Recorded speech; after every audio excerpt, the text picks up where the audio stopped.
So how you doing? Hey, I've had this 372. I picked it up a long time ago. Got it for cheap. I got it for 200 bucks. The guy showed it to me running whenever I picked it up. One day I picked it up and the cord ended up pulling out. And, so I just stuck it on the shelf and it's been sitting there ever since. So today I decided to see if I could get it to start, all I had to do is the screws for the starter cover. There's 4 screws for the starter cover. It's missing screws. Or the starter just pulled loose and everything went haywire and it wouldn't start. So that's what I did today, is I got her started. Didn't take much. Didn't take much effort at all. Just for some reason, I decided to dump the fuel out and put fresh fuel in it. And boy, am I glad I did.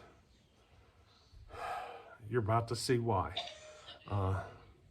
So I think from now on, when I buy a saw, I'm dumping the fuel. Now, at the end of this video, you're gonna see some clips of this saw cutting. I did get it barred up and everything, and took it out, made some cuts. But I want you to try to listen to it. I don't know, I feel like there's a bad bearing or something. It seems to be making a little more noise than it should. So you tell me what you think. She just seems a little noisy, you know what I mean? So I can tell you the clutch bearing does look a little wore out. I don't know, when I was looking at it while it was running, I think the clutch bearing is toast, but we might have a bearing issue in the bottom end of this too. So just try to pay attention to it whenever it's cutting, and try to listen for it. But otherwise, the saw runs good. I'm not having any issues there. So we'll get to see that at the end of the video. Alrighty. So this is the 372 XP. Well, it's an X-Torque. If you look up here, she's an X-Torque. Which, what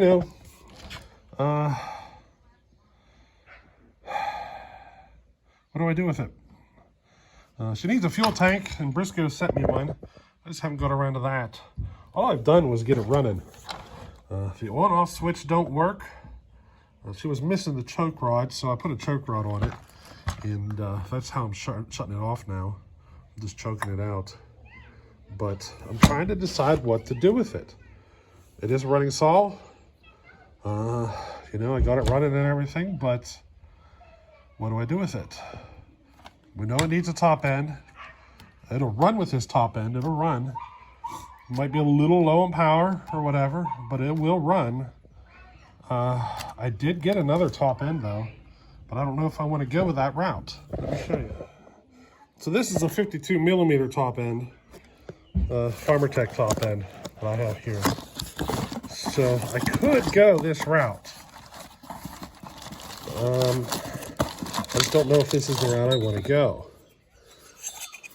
You know what I mean? So, I don't know. I haven't decided. I could go bigger, I could go smaller, Part of the reason I'm thinking about doing something else is, what if we put this down to 65 cc? Wouldn't it be legal for the 65 cc class at Sawfest? You know what I mean? That's kind of what I'm wondering. Like I have 70 cc stuff.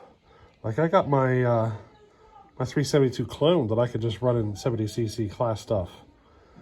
It's like, sure, they got the clone wars this year that saw will be ran in, but next year, will they have just a regular 70 cc class? They're not running a 70 cc class this year because of the Clone Wars being in the 70 cc class. So next year it might be 60 cc to where they run the 60 cc clones and not a regular 60 cc class. But for this year, I'm wondering if maybe I should drop this down to 65 cc or do what I can to get it to 65 cc. Get with Briscoe and see what we can come up with. I could go bigger. We could go big more. My problem with 80 cc stuff is that I don't have a use for it here in the real world. It would just sit on the shelf, really. I really have no use for something 80 cc. And anytime I get into something really that big that I need a lot of torque, I mean, I'll just run to 1050, you know, 100 cc. I got 80 cc home lights. You know, they're not as fast, but in a real world application, you know, they'll do the job. It's not like you're going to be running this all day. So for me to go big bore, it just, in a practical situation, it doesn't seem to fit me. But if I drop this down to 65, I don't know. That's kind of what I'm thinking. So you guys give me your opinions on that one. Now I did pull the muffler off. She scored, but it runs, you know, it'll run. It'll pull with enough power to cut wood. So, you know. Now this is what the fuel looks like when I just pulled out of that 372. So, was it a good idea to pull the fuel out before I started it? Now, even after all that, you know, even though this thing has issues and everything, I did start the saw. I'll show it to you here in a second. And, you know, you'll get to see the saw runs. Doesn't show any signs of issues. So it is a running saw. It's just, it definitely has some issues in the piston cylinder area. I've seen it. I can tell you it does. Has a little bit of scoring and all that stuff. It definitely, it's not 100%, and it could definitely use some work. But yeah, here's a little clip of it running.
You guys give me some inputs and tell me what you would do.